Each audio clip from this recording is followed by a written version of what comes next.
Welcome to Pavinars, webinars for the pavement community. My name is Andrew Bram, and today we'll be talking about an overview of Warm Mix Asphalt, the 2021 update. A little bit of background on Warm Mix Asphalt. The original Pavinar was held and recorded on November 1st, 2011. It was posted on YouTube September 7th, 2018, and it currently has over 1,000 views. Thank you all very much for watching. However, with this, an update is warranted. We're going to start today with a background on the overview and usage of Warm Mix Asphalt and some of the general advantages and disadvantages. We're going to talk about the three general different types of Warm Mix Asphalt, which includes foam, organics, and chemical Warm Mix Asphalt. We're going to talk about some of the practices behind the mix design and specifically how do we use RAP and RAS, reclaimed asphalt pavement and recycled asphalt shingles in Warm Mix Asphalt. Then we're going to talk a little bit about the field experience, so the production and construction of Warm Mix Asphalt. We're going to talk a little more about recycled materials through the lens of field experience, and then we're also going to address long-term performance. So let's start by comparing warm mix asphalt, or WMA, versus hot mix asphalt, or HMA. So warm mix asphalt is a general term, and it's where the construction and production temperatures are anywhere from 10 to 100 degrees Fahrenheit, or 5 to 55 degrees Celsius lower than hot mix asphalt. And you can see the ranges on the left. According to NAPA, the National Asphalt Pavement Association, 40-degree Fahrenheit reduction of construction temperatures is what they call optimistic. And finally, warm mix asphalt is very commonly called WMA for short.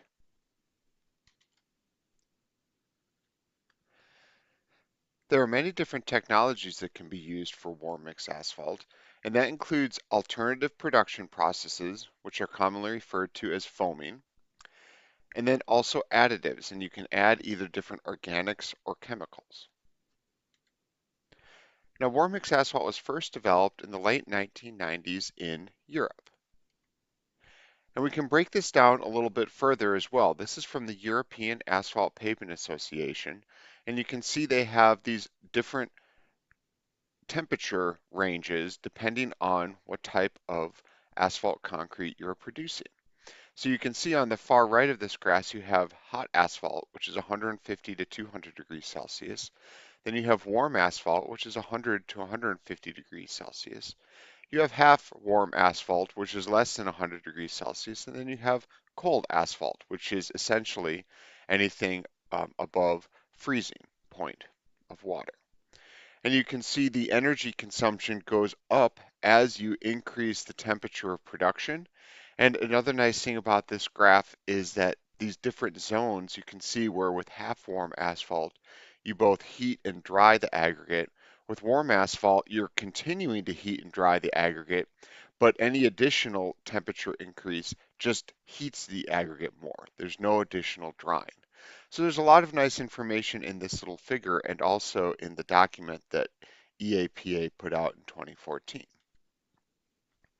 Now in 2017, it's estimated that Europe produced about 300 million tons of warm mix asphalt. And moving forward, now that we've introduced warm mix asphalt and how it relates to other types of asphalt concrete, we're just going to focus on warm mix asphalt for the rest of this presentation. So if I'm talking just about asphalt, you can assume I'm talking about warm mix asphalt. Now looking at the United States, you can see the estimated million tons of warm mix asphalt produced in the United States. In 2019, we were just over 160 million tons of warm mix asphalt. And the National Asphalt Pavement Association, or NAPA, split this into three different groups. This top group, which is also a green color, is commercial and residential warm mix asphalt use. The middle color, or the red color, is other agencies that have used warm mix asphalt. And then the bottom, or the blue, is the Department of Transportation, so one of the 50 state Department of Transportations in the United States. And you can see it's relatively well distributed between those three groups, with a little more being used by state agencies. And as I mentioned, this is from NAPA, and they have a very nice information series 138. And if you search NAPA Information Series 138 on the web, you can download this report, and these are numbers from 2019. That's the most current year, and it's from Information Series 138, which was released in 2020 from NAPA. And some more information from this document is the estimated percentage of total production using warm mix asphalt. So this is warm mix asphalt versus hot mix asphalt or cold mix asphalt. And you can see a very nice graph here on the left showing the different states, with quite a few of them having more than 50% of the estimated tons using warm mix asphalt. And then you go down the scale with several in the 40s, several in the 30s, and then a handful in the less than 20 range as well. And thinking about the three different technologies that are being used in order to produce this warm mix asphalt, just about 43% is chemical, 56% is foam, and just under 1% is organic. So what are some of the similarities between warm mix asphalt and hot mix asphalt? Well, when you think about the production of warm mix asphalt and hot mix asphalt, you do use the same aggregates and you do use the same asphalt binder. You may have an additive for warm mix asphalt, but you use the same two base components. You can use both continuous and batch plants for either technology, and the hauling, the paving, and the compaction is all the same. So from a user end, you may use slightly different mechanisms to get to each of these steps, but all in all, there are no significant differences in any of these stages between warm mix asphalt and hot mix asphalt. And there are several advantages to warm mix asphalt, and there are some things that you need to watch out for. So for example, you do have lower production and construction temperatures, and this is estimated to reduce energy consumption by up to 30% and emissions by up to 50%. You have lower odor. You can have an increase of haul distance. So because the mix is starting at a lower temperature, you can haul it for a longer distance and it won't drop as much. You can extend the paving season. You can start earlier in cooler temperatures and you can go later in warmer temperatures. Because you're not heating the mixture up as much, you have lower oxidation of the asphalt binder. And because the material arrives at the job site at a cooler temperature, you in theory can have a quicker return to traffic. Because you have a decreased binder viscosity, either because of the additive in the warm mix asphalt or because of the production process, you can have easier compaction in the field, and in theory, you can use a higher RAP content. And just a little bit of a preview of what we'll talk about later, but most projects have not seen a decrease in performance using warm mix asphalt, and some have actually seen an increase. But you may need to think about coding, workability, and compactability specifications, and we'll talk about that a little later in the presentation as well. However, I do want to spend a little time talking about energy consumption and emissions, and that's because the NAPA estimated warm mix asphalt's environmental benefits. And they did it in a very nice way. They split it into two different categories. They split the first category into conservative temperature reduction, which is only 10 degrees Fahrenheit or 5 degrees Celsius. And you can see by reducing the production and construction temperature by 10 degrees Fahrenheit, you have a 790,000 MMBTU reduction in energy consumption, and you reduce this greenhouse emissions by 0.05 million tons of CO2 equivalents. But if you look at a optimistic projection, which is 40 degrees Fahrenheit or 22 degrees Celsius for a temperature reduction, you get 3,200,000 MMBTUs in energy reduction and 0.21 million tons of CO2 equivalent greenhouse gas emission reductions. Now, these temperatures really, or excuse me, these units of energy reductions and greenhouse gas emissions don't really make sense to me. It's hard for me to quantify these in my head. I can see one is larger than the other, but what are they equivalent to? Well, NAPA also breaks this down into equivalent passenger vehicles per year.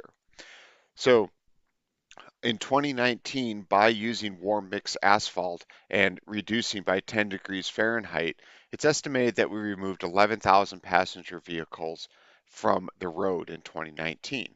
And by using optimistic energy savings and greenhouse gas emission reductions, it is estimated that we removed about 46,000 passenger vehicles per year. Now, I can understand that. We all drive around quite a bit and we see vehicles, and just imagine those not emitting anything, not using any energy in order to move. And those are the types of reductions we're talking about. Now, that's just a little background of warm mix asphalt. Now, let's dig a little deeper into the different types of warm mix asphalt. So the first type we'll talk about is foamed warm mix asphalt, and this is where we add water, and you can do this in a couple different ways. First, you can mechanically add the water, and that is what the diagram you can see on the right is doing. You have a stream of asphalt binder, and you inject a little bit of water and a little bit of air, and it goes through some sort of configuration, some sort of channeling in order to foam the asphalt binder. And those channeling configurations are generally proprietary. You can also use wet aggregate during production. That will add water to the system and create a foaming effect. And then you can also use what are called zeolites. And I'll talk about those a little bit more on the next slide. But two different types are asphalt min and advera. In addition to foaming, you can use either organics or chemicals, and there's a whole laundry list of different organics and chemicals out there available. Anything from Sasabit to Asphaltan, through Evotherm, through ReadySet to Cesabase RT. You can see there's a whole list here. I do not promote any specific type of foaming mechanism, and in fact, I don't promote either foam versus organic versus chemical. If you can get that energy reduction, if you can get that greenhouse gas emission reduction, I think that is definitely a step in the right direction. Now, honing directly in on foaming technology, this is where you insert water directly into the liquid asphalt binder. And what happens is the water evaporates and it foams, and that creates the asphalt binder foaming mechanism, and it expands. And when we're talking about water and air, we're talking about less than or equal to 2% water and less than 1% air in general. And as I mentioned, you can also use wet aggregates or synthetic zeolites. And a zeolite is where you trap water in a zeolite, and zeolites have a crystalline structure. And here's an image of a zeolite, but basically you can hold water inside of it very easily. And you combine your zeolite with the asphalt binder, and the water evaporates and it foams. And this is typically added at 5 to 6% weight of asphalt binder. Now, when we're talking about organics for warm mix asphalt, these can be added dry with the aggregate or wet, and that means you add it with the binder. And there are various sizes. There's a size called a prill, which is about 5 millimeters diameter, a small prill, which is 1 millimeter diameter, and flaked, which are 3 millimeter chips. And they're often packaged in bags of anywhere from 20 to 600 kilograms, and you can just toss the bag into either the binder or the aggregate. If you do modify the binder with a organic material, however, it is recommended that it's done at the production facility and not at the asphalt concrete production plant, but added at the asphalt binder production facility. And it's added anywhere from 1.5% to 2% of the weight of asphalt, and wax is the most common organic. Now, turning our attention to chemically modified warm mix asphalt, this is a chemical that's used to reduce viscosity, and it's usually added by about 1% or less by weight of asphalt binder. And you can see the chemical usually comes in totes, and you can see that on the right. Those are about 350 gallons, and that's simply injected into the asphalt binder during production.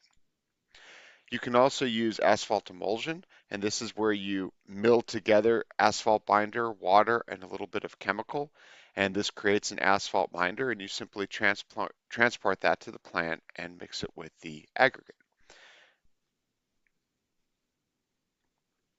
So the foaming technologies, the organics, and the chemicals, those are approximately the three by far most common types of warm mix asphalt. And now we're going to talk and dig down into some of the details with the mix design of Warm Mix Asphalt.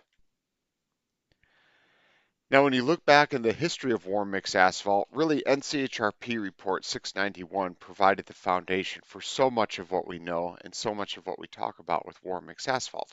And this was published back in 2011. This report found only minor differences between hot mix asphalt and warm mix asphalt, and this was especially the case when the binder absorption is less than or equal to about 1%.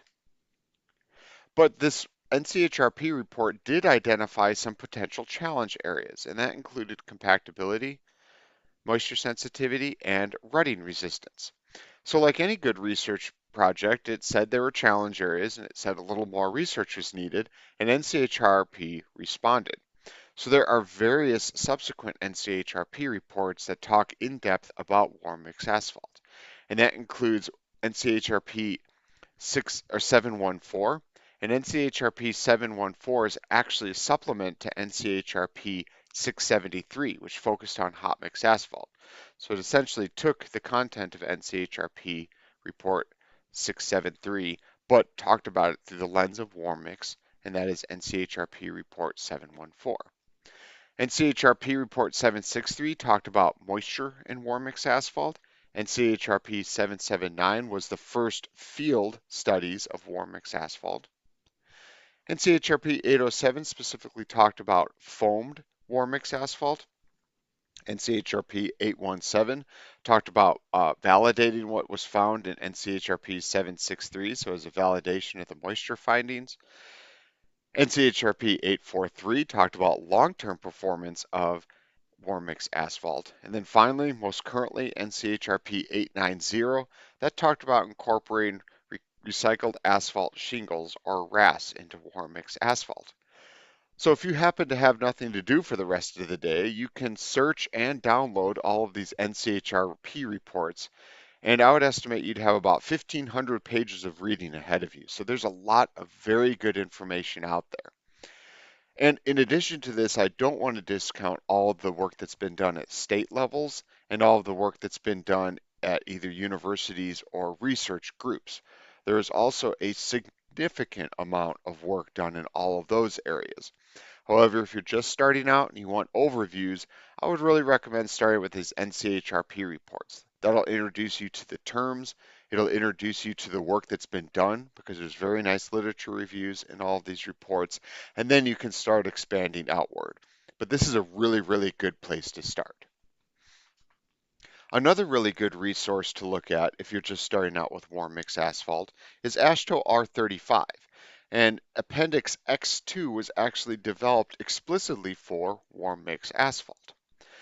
So if we look at AASHTO R35, specifically Appendix X2, this defines warm mix asphalt as any mixes that are produced at less than or equal to 50 degrees Fahrenheit or 28 degrees Celsius than an equivalent hot mix asphalt mixture. And it talks about adding additives to the asphalt binder. It talks about adding additives to mixtures during productive. It talks about wet aggregate mixtures, and it talks about plant foaming.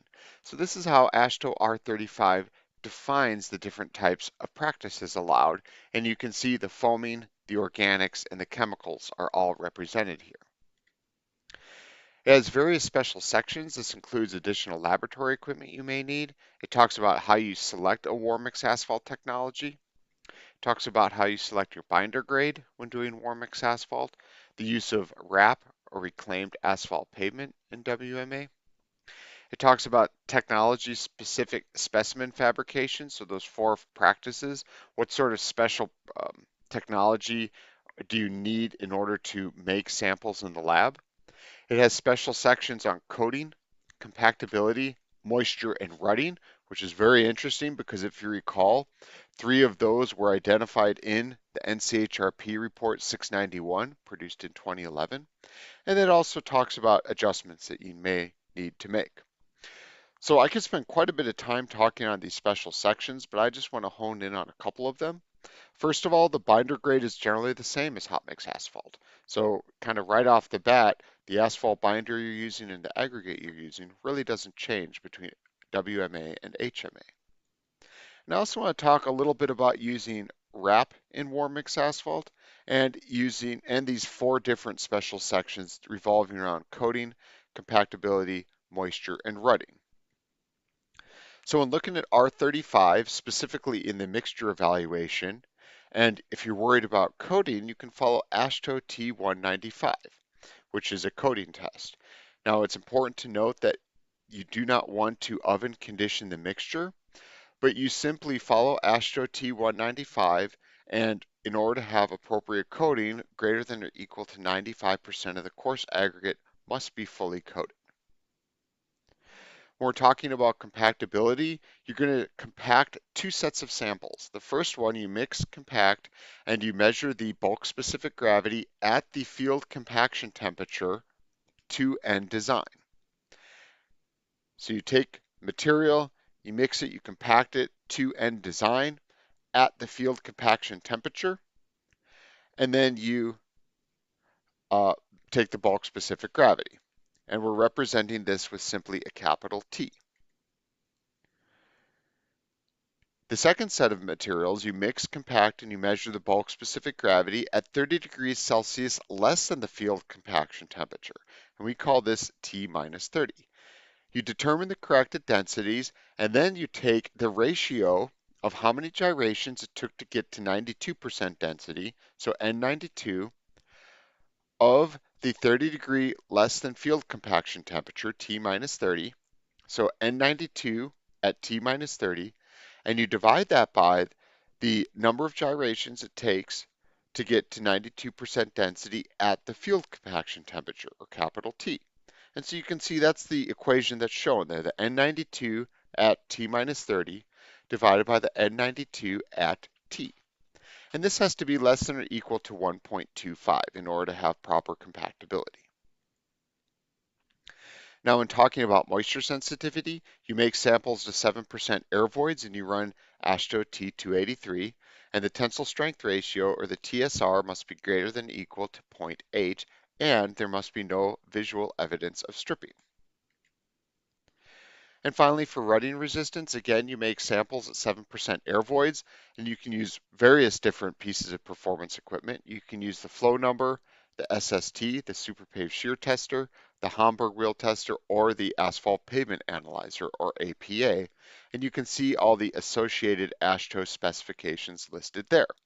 So here, R35, AASHTO R35, when we're evaluating warm mix asphalt mixtures, is special comments on coating, compactability, moisture sensitivity, and rutting resistance. And as a final little bonus for rutting resistance, it did relate the traffic level to the minimum flow number required for warm mix asphalt. Lots of information in here, folks. I encourage you to get your hands on a copy of AASHTO R35 because the Appendix X2 has a lot of great information. I'm just scratching the surface here. And when we're thinking about the use of RAP and RAS in warm mix asphalt, because you're using lower temperatures, there is some discussion about the fact that you would have lower blending of the asphalt, of the recycled asphalt binder. The point of using RAP and RAS is there is existing asphalt binder in there, and when you produce asphalt concrete, that existing binder gets activated, and because it's activated, you can reduce the amount of virgin asphalt binder you put in. So the use of RAP and RAS, this is something that is on people's mind. We're going to start talking about RAP, or reclaimed asphalt pavement, and according to AASHTO R35, which is the standard we were just discussing, the field compaction temperature does need to be greater than the as recovered high temperature binder grade of the RAP binder.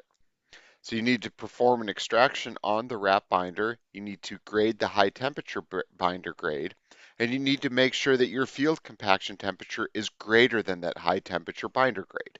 This is one mechanism to ensure that you get that RAP binder activated and it contributes to the asphalt binder content of the WMA. Now it also talks about correlating low temperature properties to how much RAP you can add.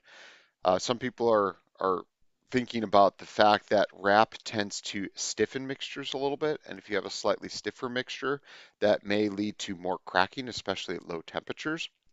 And so if AASHTO R35 talks about how if you have a zero point 0.6 degrees Celsius improvement in low temperature properties, that can allow for about 10% additional RAP.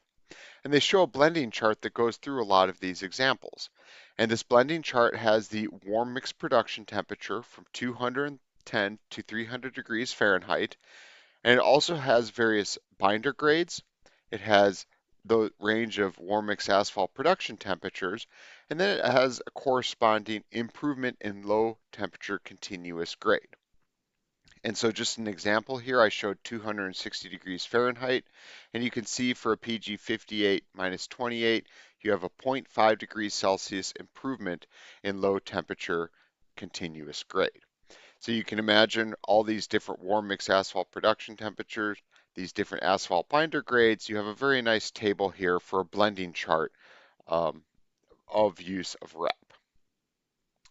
Now, pivoting over to recycled asphalt shingles, I'm going to talk a little bit about NCHR Report 890 here, and we'll talk a little more too later in the presentation.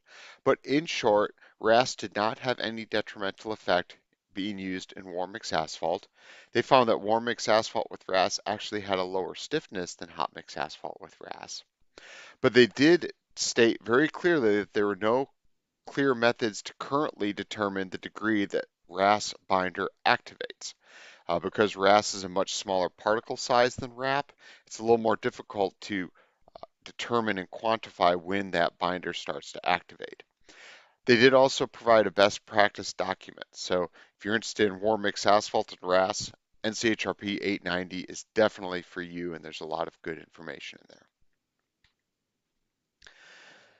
So those are the field or mixed design considerations that we are going to address. And now we're going to end up with a little bit of what's happening in the field.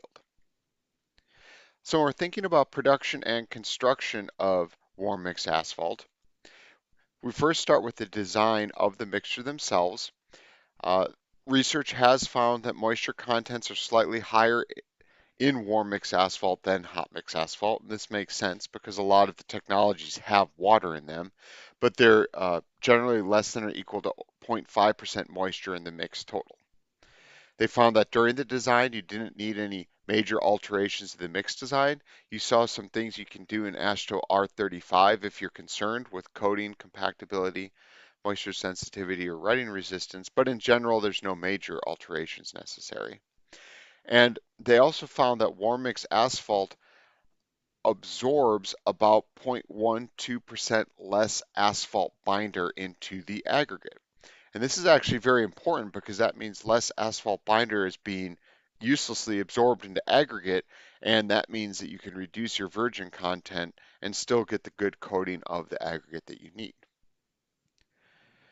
On the production standpoint, they found on average they had lowered production temperatures by 48 degrees Fahrenheit or 27 degrees Celsius versus HMA, and they found that there are no plant issues while manufacturing or producing warm mix asphalt. This includes no burner issues, no baghouse fine issues. They had no problem with motor amperages, and the mix storage had no problem. So all different facets of production, they did not see any significant plant issues. From a construction standpoint, they also saw no construction issues, and this includes workability, compactability, and return to traffic, and they were able to use the same rolling patterns on a warm mix asphalt job versus a hot mix asphalt job. There are a lot more details in NCHRP Report 779 on the production and construction. These are just some of the highlights. One of the highlights I do like to talk about, I am interested in sustainability as a core area of my research, is energy and emissions. And NCHRP report 779 did have some nice discussion about energy and emissions. They found a 22% burner fuel savings when you reduce the production temperatures by 48 degrees Fahrenheit. They also developed this equation: every degree per ton of Every degree reduction per ton of asphalt saved 1,100 BTUs of energy. So that's a nice little way to estimate based on how much you're reducing temperatures, how much energy you can save. They found that CO2 emission reductions were similar to fuel savings reductions, so it's about 22% less. However, they did find that carbon monoxide, CO, and volatile organic compounds, or VOCs, while there was some reductions when using warm mix asphalt, they found that those two emissions were more dependent on the fuel type that was being used and any sort of tuning of the burner. So the main emission reductions came in carbon dioxide. They found that during construction, there was a 33% reduction in total organic matter, or TOM, on the job site. And they found that on all warm mix asphalt projects, all the polycyclic aromatic compounds, or PACs, were below detectable limits. So you can see some nice energy and emission reductions here with using warm mix asphalt. Now, when thinking about warm mix asphalt and RAP specifically, there's a very nice report put out by Rutgers, and they found that the warm mix asphalt reduced the degradation of styrene butadiene styrene, or SBS polymers, in polymer modified asphalt binder. They found that you only wanted to heat during the mix design stages. You only wanted to heat the RAP for 2 hours in the lab, and this is to slightly dry the RAP, but you do not want to burn any of that asphalt binder on the RAP.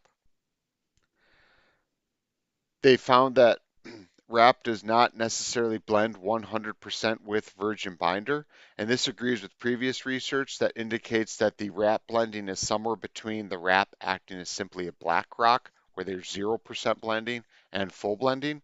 So RAP is somewhere in between there. But they did not find if blending was sensitive to mixing time or temperature. So they had a various mixing times and temperatures, a very nice experimental matrix, and they couldn't find sensitivity to that mixing time and temperature. And they utilized the Schurd-Carr blending ratio, which uses the G star divided by sine delta of the binder virgin, subtracting the binder RAP, dividing by the virgin binder, subtracting the virgin binder 0% blend. So they go into the details there. It's a way just to estimate the blending ratio of the RAP being put into warm mix asphalt.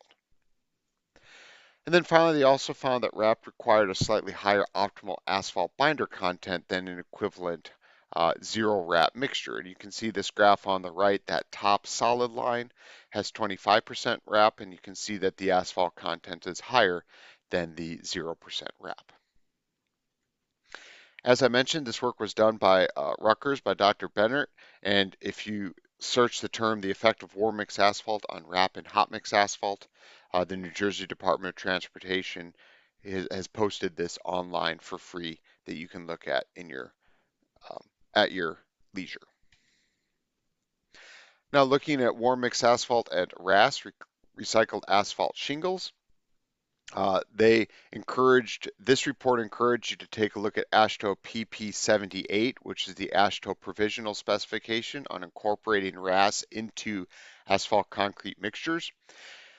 And when they're thinking about the design from PP78, they found that the ignition oven indicate a 0.1% higher asphalt content than solvent extraction.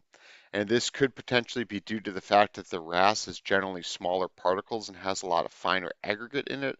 And for those of you who have run ignition ovens, you know that there are some issues with those very, very fine aggregates actually being classified as binder during the ignition oven calculations. They divide RAS into two different categories, post-consumer RAS, or PC RAS, and manufactured waste RAS, MW RAS, and they saw no difference in the Hamburg between the post-consumer and the manufactured waste RAS. But they did find that getting consistent bulk-specific gravity was difficult when using warm mix asphalt and RAS. They found that the incorporation of RAS and warm mix asphalt increased the minimum VMA by about 0.1 to 1%. And they also found that no mixture met the -5 delta TC requirement. So this is getting interesting. This is a relatively recent report. It was just put out about 3 years ago, and you can see that they're starting to use some of the more advanced thinking processes that we're using now in other areas. For example, the delta TC requirement. So lots of good information in here about the design component. The production was a little more straightforward. They found that there were no plant issues when producing warm mix asphalt with RAS. And the construction findings were very similar to previous construction findings, but they did find specifically for RAS that post-consumer RAS had higher as constructed densities versus manufactured waste, or MWRAS. They did want to highlight, though, that this was on a single project. So this was a finding from one project, and they definitely didn't say that this was going to be a 100% certainty on all projects moving forward. But this was the one project, and they did find this relationship. And I'm going to start sounding like a broken record here, but there are many more details available in NCHRP report 890. And another nice thing about 890 is it has a best practices section as well for using RAS. So lots of good information out there if you're interested in finding out more. Finally, looking at the long-term performance of warm mix asphalt, this study looked at 28 projects, and you can see the projects here are shown across a map of the United States, and the dark stars were in-service project, and then the open stars were new projects, and you can see they're distributed around the dry freeze environments, the dry no freeze, the wet no freeze, and the wet freeze environments. And they found overall warm mix asphalt had long-term performance comparable to hot mix asphalt. And the performance metrics they looked at were transverse cracking, wheel path longitudinal cracking, and rutting. In terms of warm mix asphalt technologies, all three technologies, they found similar performance in the short term, but they found that organic warm mix asphalt, for example wax, does age more than either the chemical or the foam warm mix asphalt technologies. So thinking long term here, they found that there was difference behavior in the wax versus the chemical or the foam. They talked a lot about the importance of predicting field performance, and this is a good thing to look at because are there things that we can test in the lab that can predict long-term performance? And they found that for transverse cracking, the best test was to calculate the fracture work density from the indirect tension test at 14 degrees Fahrenheit. They found that this test had the best correlation to future field transverse cracking. For longitudinal wheel path cracking or wheel path longitudinal cracking, they found that the indirect tensile strength at 68 degrees Fahrenheit had the best correlation. And then for rutting, they found the Hamburg rutting resistance index had the best correlation.